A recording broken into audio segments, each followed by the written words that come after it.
Welcome to Studio 71 West. Today we're here with Ricky Phillips.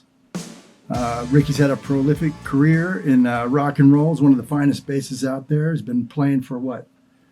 Couple months now. Couple months. Yeah. I've got something like 40 plus. It's lengthy. You played with the Babies. Mm-hmm. You played with Bad English. Mm-hmm. You played with Coverdale Page. Yes, I did. Styx now for what, like 20 years? Yeah, close, very close. I will finish 19 in a few months and start my 20th. Yeah. You're also on 4 of the tracks for the new EP for the Caughtery, and first of all, pretty blessed to have you on it. You did a. Thank you, brother. Man, you just kind of brought fun. Everything up. I wouldn't be doing it if I didn't like it. Well, it sounds fantastic. It is good stuff. What got you into music?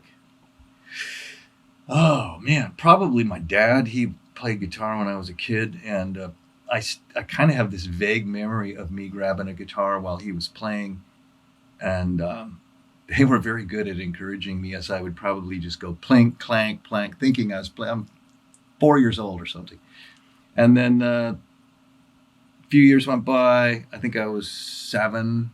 They got me piano lessons.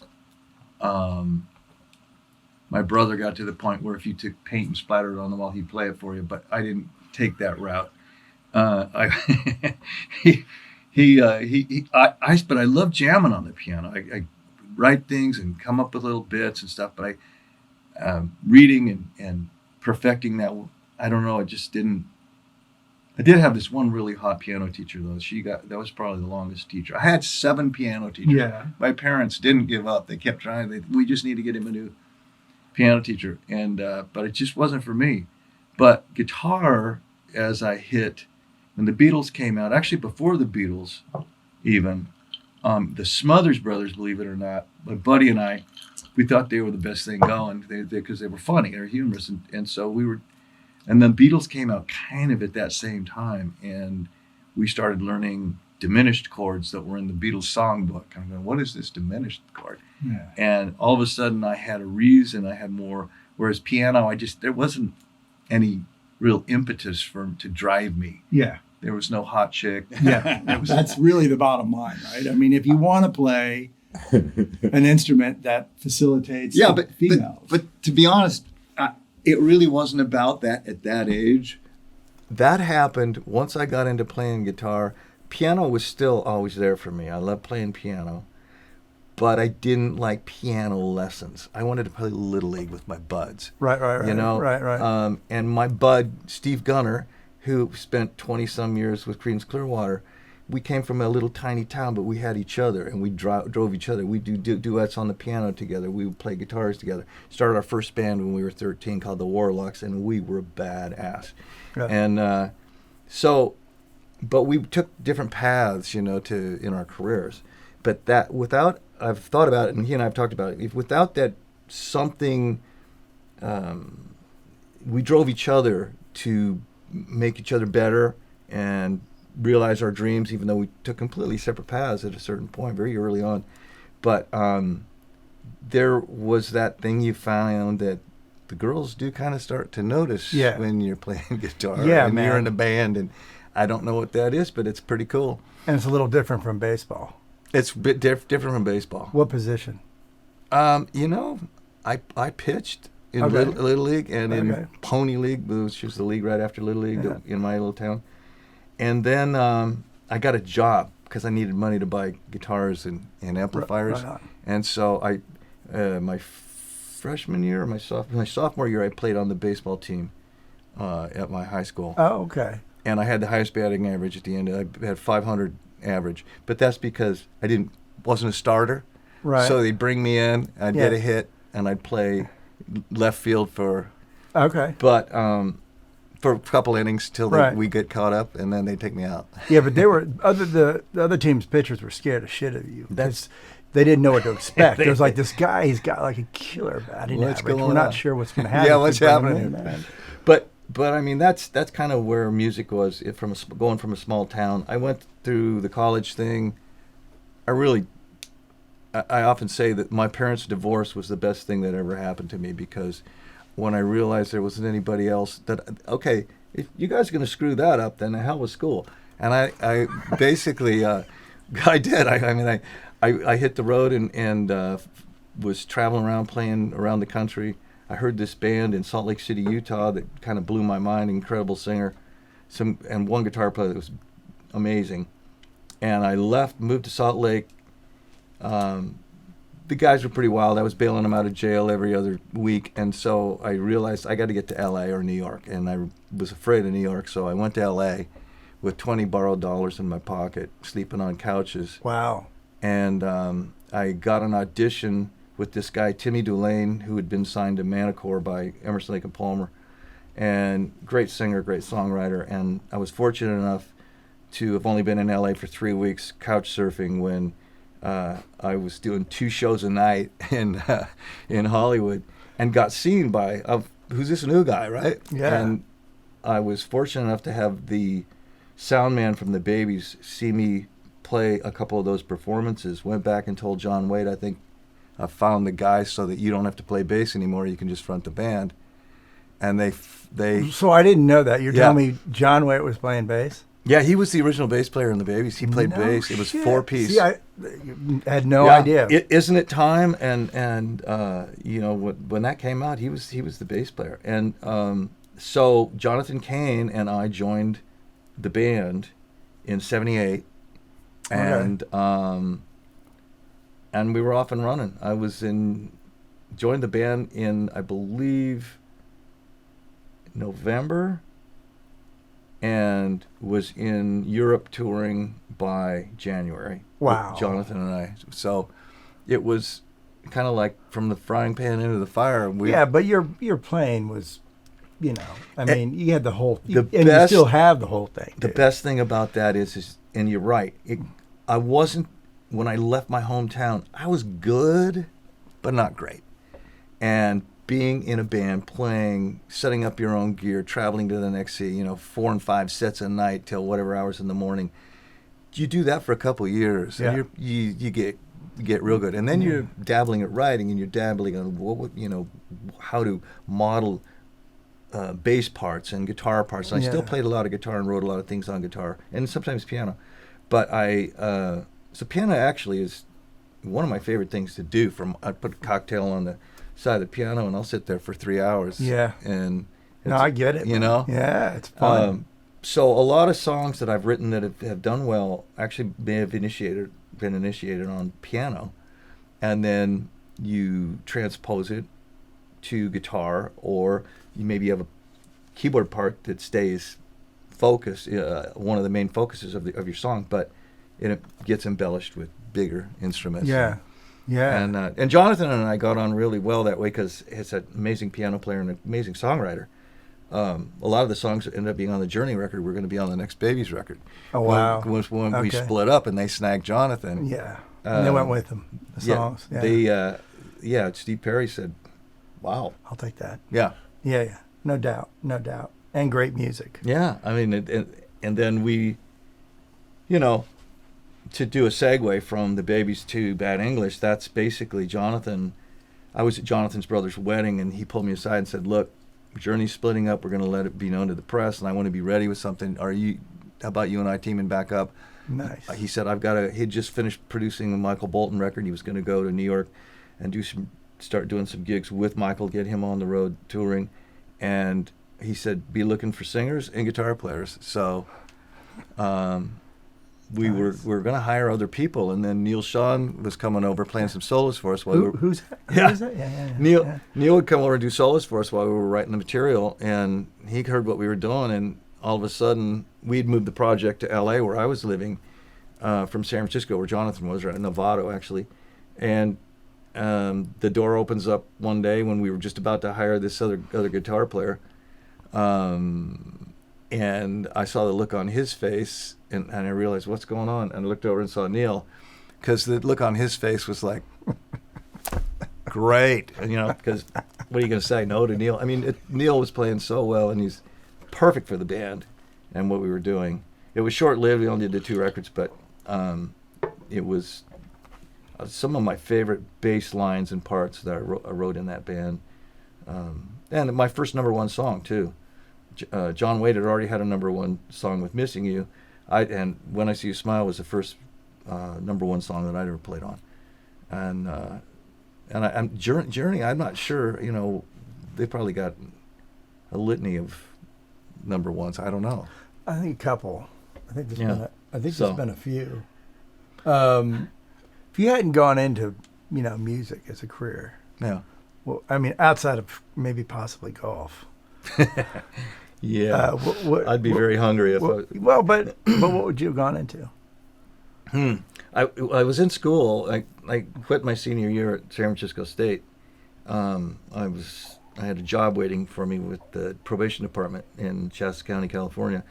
Was this through experience? Like, yeah, okay, yeah. Okay, yeah. You know, kid, if you could just straighten up, you might so many of your buddies out. I think you might be good at this.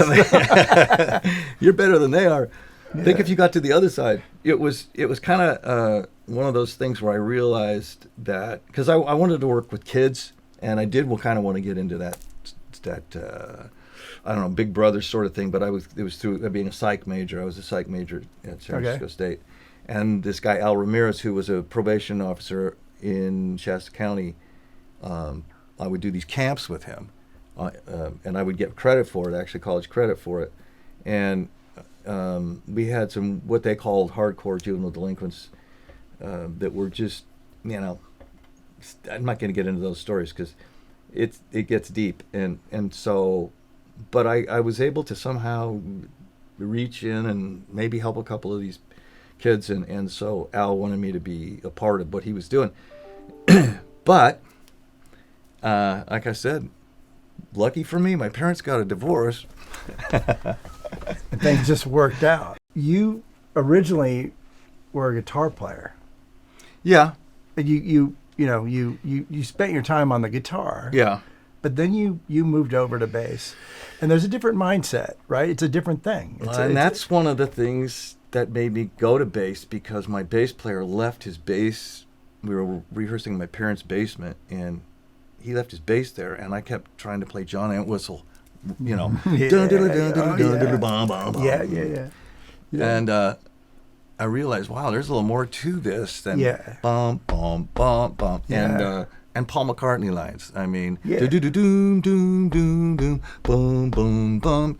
I mean, wow, what melody! And so once I saw and felt that power of that bass and realizing it's just oompa oompa, that there's way more you can do, I became immersed. And I still played guitar, and I played guitar on Baby's records. I played guitar on a lot of records I've done in the past, especially if I wrote the song and there's a part, maybe the guitar player said, hey, why don't you, I'm not sure I have the right feel for this, or whatever it's been.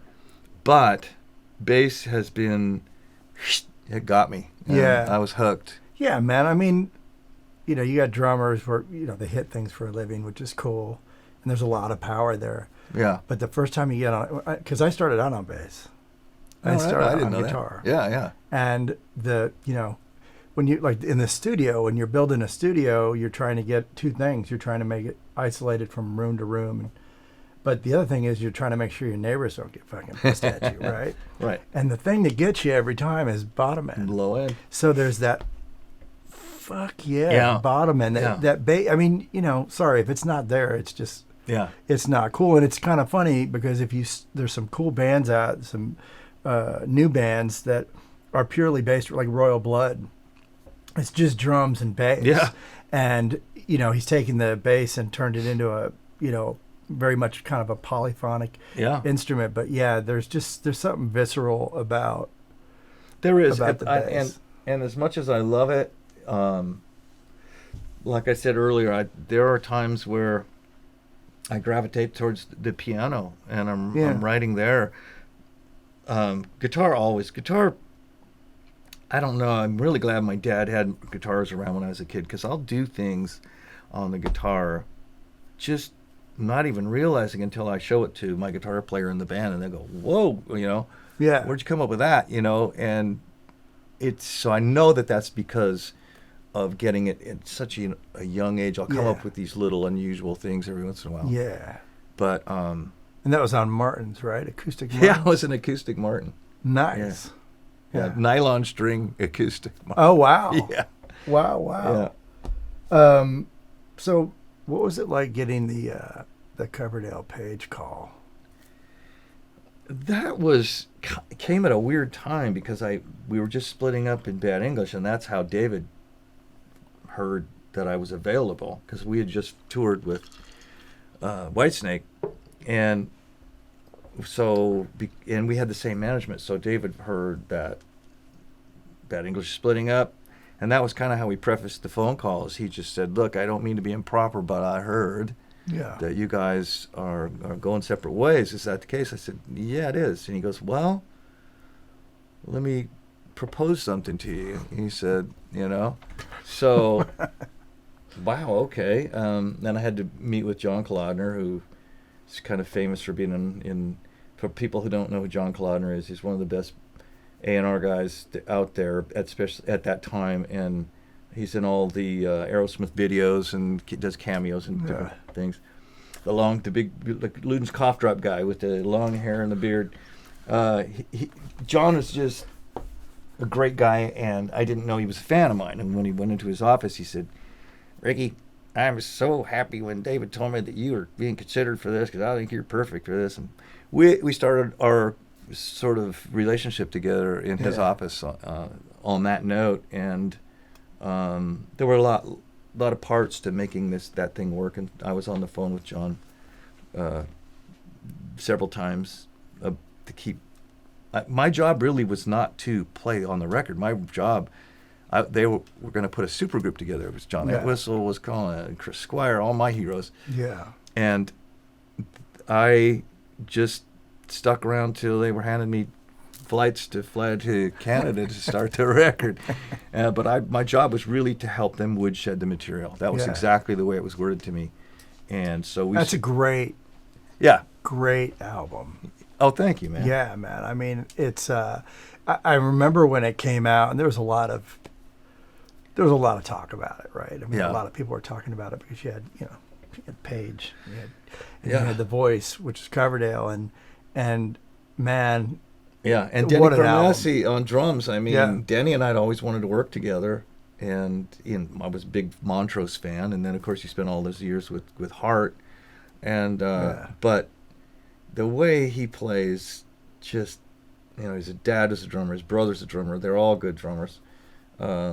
Just wow, what a feel Denny Carmassi has, and that was for me just a blast. Yeah, man. To create those beds for David and Jimmy. So you were talking about influences, and you're talking about Entwistle and Squire, and that's that's royalty right there. Yeah. But who else? Well, Tim Bogert. Yeah. God, there's so many. When people ask me that, I go, yeah. But let's see. I didn't really go for the jazzy guys. Granted, there's really no bad jazz bass player. Yeah. They're all amazing. Yeah. But it wasn't my thing. I'm a rock guy, always have been. I love throwing odd meters in songwriting, and I get bored with 4/4 on the floor all the time, but I would still gravitate towards edgy, rough, aggressive, with the exception of Paul McCartney, who taught me, thank God, melody. Yeah. Because you can be as aggressive as you want, but that can get boring as well, and it is often by people who forget melody.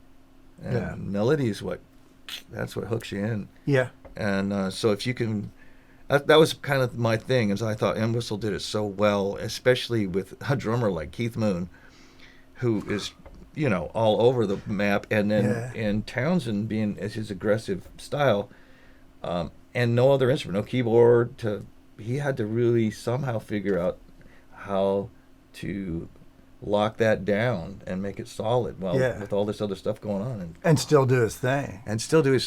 And he had hammers, man.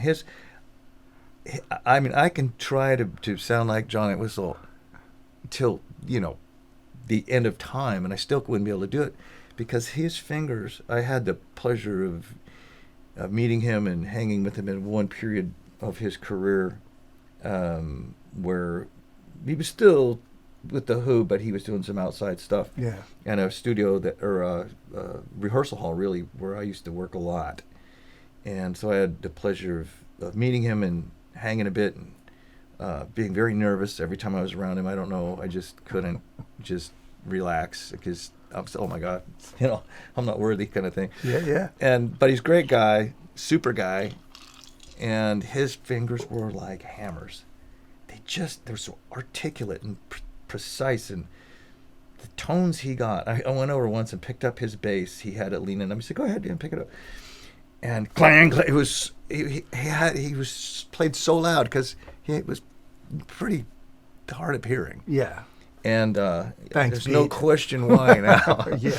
But what a player. And I got to know and tour with Chris Squire, and just like basically a year and a half, 2 years before he passed, and got to know him fairly well because I had used Alan White on a song on a record I produced, and so I had that sort of one day. They got to the gig and they were there when I was there. I remember the situation, but Alan said, "Hey, Chris and I are going to lunch. Why don't you come with us?" So that kind of opened the door to Chris, so that it wasn't just a cold "Hey man, you sound really good." What are you going to say to Chris? And the next thing I know, he's, "Ricky, what are you playing through? Could you come and would you show me?" Yeah. Really, Chris Squire's asking me this, right? Yeah. And then I got to go see what he was playing through, which was really interesting. What were you playing through?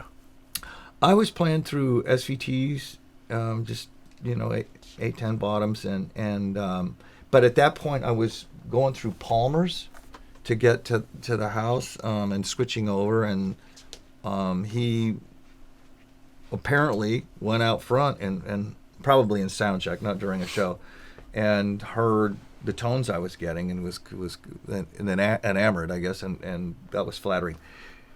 But he had so much going on, cool stuff going on, from chorusing to pedals and I don't know what all, but he had separate little amps that were mic'd differently, and he just knew how to serve it up. He was going after, and he got it in spades. Well, I told you this already, so we tracked The Uninvited, and you sent these bass parts over, and I was like, it's fucking dope.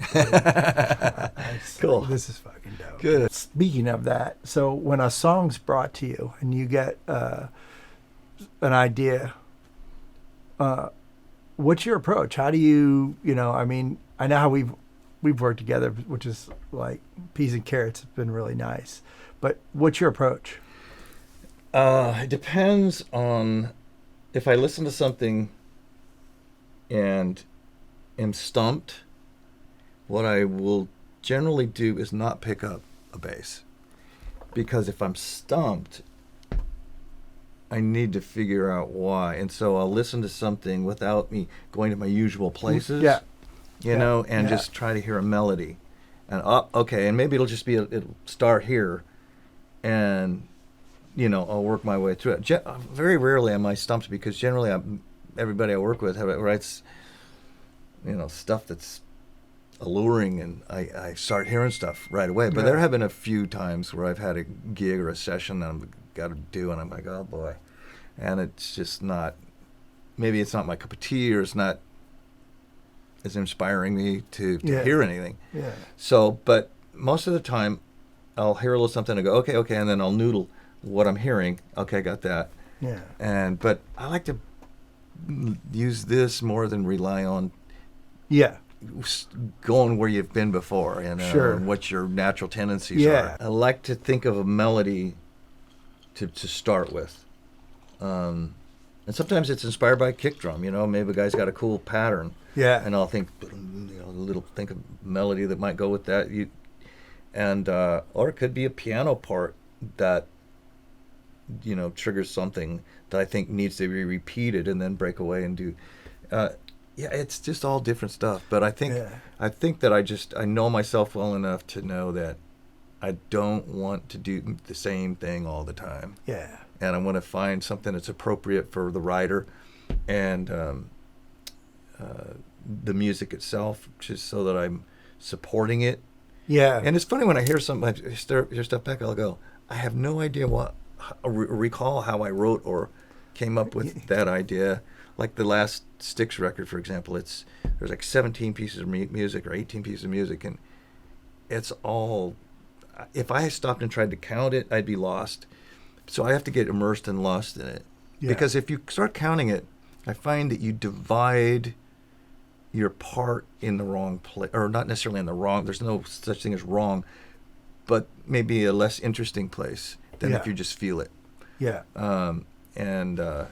Yeah, I mean, there's no one way, and there's so many different kinds of music that I've been able to do that I wasn't great at probably 35, 40 years ago at all of it, but now it's so many writers and different people's influences I've been able to glean things from to make myself better.